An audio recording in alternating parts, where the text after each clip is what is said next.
ოლიგარქიას დამხობა პუტინის რეჟიმს. სწორედ ამ შეძახილებით მოქალაქეები პარლამენტის მიმდებარე ტერიტორიისაკენ მიემართებიან. მათი მთავარი სათქმელი ამ პროცესში არის ის, რომ ახლა უკრაინა ყველას დამოუკიდებლობისა და თავისუფლებისათვის იბრძვის, ამიტომ ისინი განსაკუთრებულ მნიშვნელობას ანიჭებენ დღეს დედაქალაქის მთავარ გამზირზე გამოსვლას და მთავარ საპროტესტო მოთხოვნებთან ერთად და მათ გაჟღერებთან მასთან ერთად იმის თქმას, რომ ახლა უკრაინის მიმართ ყველა არის სოლიდარული და ყველას პოზიცია არის უცვლელი იმასთან დაკავშირებით, რომ ამ ადამიანების ერთობა ახლა არის განსაკუთრებულად მნიშვნელოვანი. ნიკუშა ფარულავა არის ახლა ჩვენთან ერთად. ნიკა, გამარჯობა კიდევ ერთხელ.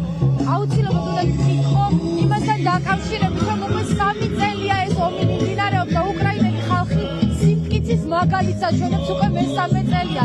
რა ისწავლა საქართველომ და რა ისწავლა მსოფლიომ ამ 3 წლის მანძილზე. რაც ვიცოდეთ, ეს არის გმირობის, თავდადების, წინააღმდეგობის 3 წელი და რეალურად ომი, რომელიც დაიწყო 2014 წელს, მაგრამ შემდეგ გადაიზარდა სრულმასშტაბიან აგრესიაში 24 თებერვალს, ამ 3 წელმა გვაჩვენა, რომ სამ დღეში უნდა აეღო კიევი, 3 დღეში უნდა დაცემულიყო უკრაინა, მაგრამ ხედავთ, რომ 3 წლის თავზე ეს ქვეყანა, ეს ხალხი არა უბრალოდ დგას, არამედ იბრძვის, ძლიერდება და ყველასთვის არ აქვს მნიშვნელობა ვინ იქნება, ყველასთვის ანგარიშ გასაწევი ძალა ხდება და რეალურად უკრაინამ აჩვენა ის, რომ ისინი არიან დღეს მთელი ევროპისთვის თავისუფლების, სუვერენიტეტის და დამოუკიდებლობის დამცველები, არა მხოლოდ უკრაინისთვის, ჩვენთვისაც და მთელი ევროპისთვის.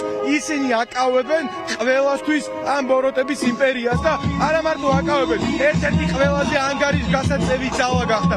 ძალა, რომელსაც აზრს ეკითხებიან, არა მარტო ევროპის მასშტაბით, არამედ ყველა და ყველა მიცის, რომ რეალურად უკრაინამ ძალიან დიდი ფასი გადაიხადა იმისთვის, რომ იყოს თავისუფალი და ამას არ დათმობ.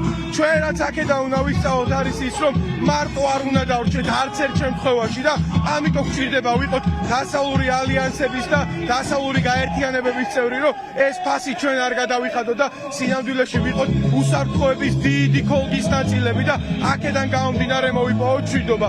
ამიტომ ხო, რა ვიცი, დიდება გმირებს და დიდება ყველა ქართველ გმირს. 85 ქართველი მებრძოლი მოგვიკლა რუსეთმა 2022 წლის 24 თებერვლის შემდეგ და კიდევ 13 2014 წლიდან 24 თებერვლამდე. ამიტომ დიდება თითოეულ მათგანს და მადლობა მათ და მათ ოჯახებს. სინამდვილეში დღეს რო ჩვენ გვაქვს უსაფრთხოება, ასე თუ ისე და ვართ, აქ არ არის ომი, არის ამ ადამიანების დამსახურება. ბატონო, ძალიან დიდი მადლობა. უსმენდით ნიკა ფარულავას. ახლა რა თქმა უნდა, პროტესტის სხვა მონაწილეების პოზიციასაც მოვისმენთ. გამარჯობა. ძალიან საინტერესოა, როგორი არის თქვენი პოზიცია იმასთან დაკავშირებით, რომ ჩვენი ეგრეთ წოდებული და თვითგამოცხადებული ხელისუფლება ყველაზე მეტად სწორედ ამ პროცესში ახდენს საკუთარი პრორუსული ინტერესების დემონსტრირებას და უკრაინის ომი იყო მართლაც ერთ-ერთი საუკეთესო ინდიკატორი ამისა, როგორი არის თქვენი შეფასება. ქართველი ხალხი კი მუდმივად აფიქსირებს საკუთარ პატივისცემასა და სოლიდარობას უკრაინელი ხალხის მიმართ. ეს ძალიან დიდი სხვაობა იმდენად მკვეთრია, რომ ყველა ხედავს. როგორ შეაფასებთ თქვენ ამ მოვლენებს? პირველი რაც მინდა გითხრათ, ეს არის, რომ დღეს საქართველოს ხელისუფლება არ ახავს. დღეს საქართველოს მართავს ხუნტა კრიმინალური სინდიკატი ამხანა გივანიშვილის ხელისუფლების სახით.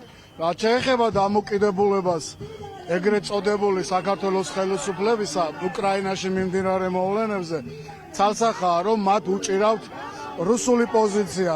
ისინი არანაირ თანაგრძნობას არ გამოხატავენ იმ მიმდინარე მოვლენებთან, იმ საშინელ ომთან, რაც უკრაინაში უკვე 11 წელია ფაქტეურად მიმდინარეობს, თუმცა 2022 წლის 25 თებერვლის სისხლიანი ფაშისტური რეჟიმის მხრიდან თავდასხმა უკრაინაზე ნათელი მაგალითია იმის, თუ როგორი არ უნდა იყვეს ამ ქვეყნის ხელისუფლება, მათი დამოუკიდებლობა. ამიტომ ცალსახაა, რომ ქართველი ხალხი, რომელიც გამოსახავს ნებას თავისუფლებისადმი, დამოუკიდებლობისადმი, თანაგრძნობას გმირი უკრაინელი ხალხის მიმართ, ეს ცალსახაა.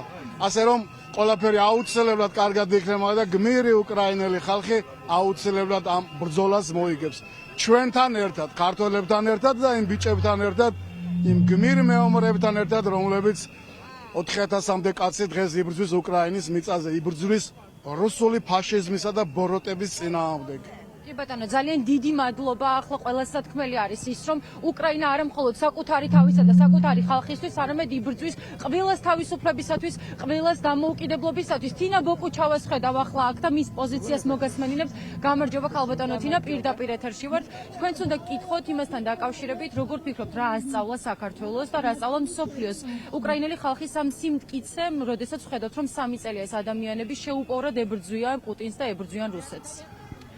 ნამდვილად გმირობის, თავდადების, გამბედაობის მაგალითია უკრაინელი ხალხი, უკრაინული სახელმწიფო, პრეზიდენტი ზელენსკი, რომლებმაც ამგვარი წინააღმდეგობა გაუწიეს 3 წლის მანძილზე პუტინის რუსეთს და რომლებმაც დაამტკიცეს, რომ ყოველთვის ღირს თავისუფლებისთვის ბრძოლა. მე დარწმუნებული ვარ, რომ ეს ბრძოლა აუცილებლად გამარჯვებით დასრულდება უკრაინელი ხალხისთვის და ეს რა თქმა უნდა იქნება ასევე ჩვენი გამარჯვება, საქართველოს გამარჯვება.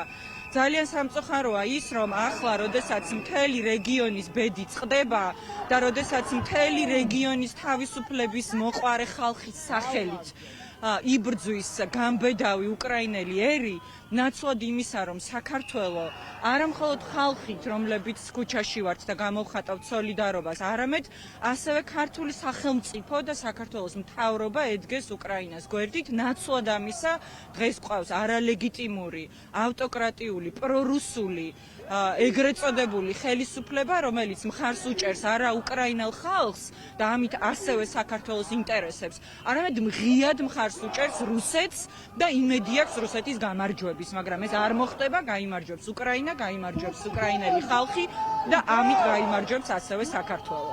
ბატონო, ძალიან დიდი მადლობა, ასეთი პოზიტიური გზავნილი ქონდა თინა ბოკუჩავას, აუცილებლად გაიმარჯვებს უკრაინა და გაიმარჯვებს საქართველო. ეს იყო მისი შეფასება. გამარჯობა ბატონო დავით კაცარავას ხედავ ახლა და მის პოზიციასაც მოვისმენთ და პროფესიულ შეფასებასაც ხომ, რადგან საკუთარ თავზე ბევრი რამ გამოსცა და მან ამ მიმართულებით. როგორ ფიქრობთ ბატონო დავით, უკრაინელი ხალხის ეს შეუპოვრება მაგალითი არის ყველასთვის, რა არის დღეს თქვენი მთავარი სათქმელი, როდესაც 3 წლის თავზეც ამ ადამიანებს უწევთ ბრძოლა ძალიან მარტივი ფუნდამენტური ღირებულებებისათვის, იმისთვის რომ იყვნენ დამოუკიდებლები და პუტინის რუსეთი არ იჭრებოდეს მათ ტერიტორიაზე. უკრაინა აგრძელებს ბრძოლას სისხლიანი რუსეთის წინააღმდეგ და ეს ბრძოლა აუცილებლად დასრულდება გამარჯვებით. უკრაინა დღეს მხოლოდ თავისთვის არ იბრძვის, ის იბრძვის მთელი ცივილიზებული სამყაროსთვის,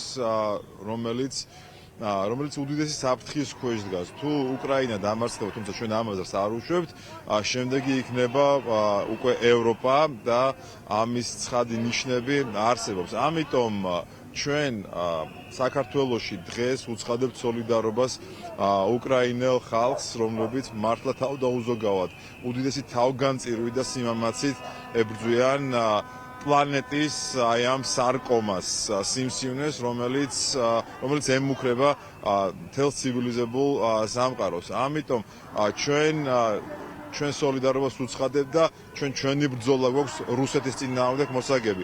რუსეთმა სამწუხაროდ მოახერხა და საქართველოში განახორციელა საკმაოდ წარმატებული ჰიბრიდული ოპერაცია და დღეს რუსული ხელისუფლება მართავს ქვეყანას, თანაც ისე რომ მიიტაცა უბრალოდ ჩვენი ქვეყანა და უზურპირებული აქვს ეს ძალაუფლება, რომელსაც ძალიან ცუდად იყენებს. ამიტომ უკრაინა იბრძვის უკრაინაში დღეს მთელი ცივილიზებული სამყაროსთვის, ჩვენ კი ჩვენი ბრძოლა გვაქვს მოსაგები რუსეთის წინააღმდეგ აქ საქართველოში. ამიტომ ძალა ერთობაშია და ჩვენ აუცილებლად ერთად გავიმარჯვებთ. კი ბატონო, ძალიან დიდი მადლობა. უსმენთ დავით კაცარავას, რომელმაც ყურადღება გაამახვილა რბილ ძალაზე, რომლითაც რუსეთი ებრძვის მის მეზობლებს, ებრძვის ყველას, მათ შორის დამოუკიდებელ და თავისუფალ სამყაროს დასავლეთს, თუმცა მიუხედავად ამისა, ახლა ყველა პროევროპულად განწყობილი ქართველები და ზოგადად პროევროპულად განწყობილი ადამიანები იმედოვნებენ და აქვთ მათ ძალიან დიდი იმედი და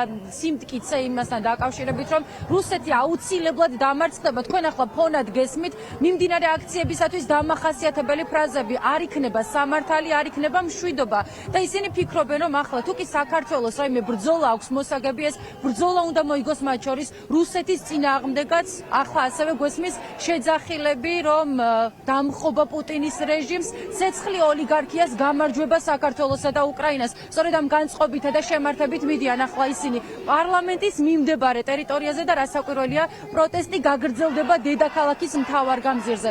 აგრეთვე გაგრძელდება სოლიდარობაც უკრაინელი ხალხის მიმართ და ეს აქციაც, რომელიც დაიწყო უკრაინის საელჩოს მიმდებარე ტერიტორიაზე, ყვავილებისა და სანთლების მიტანით სწორედ პარლამენტის მიმდებარე ტერიტორიაზე დასრულდება.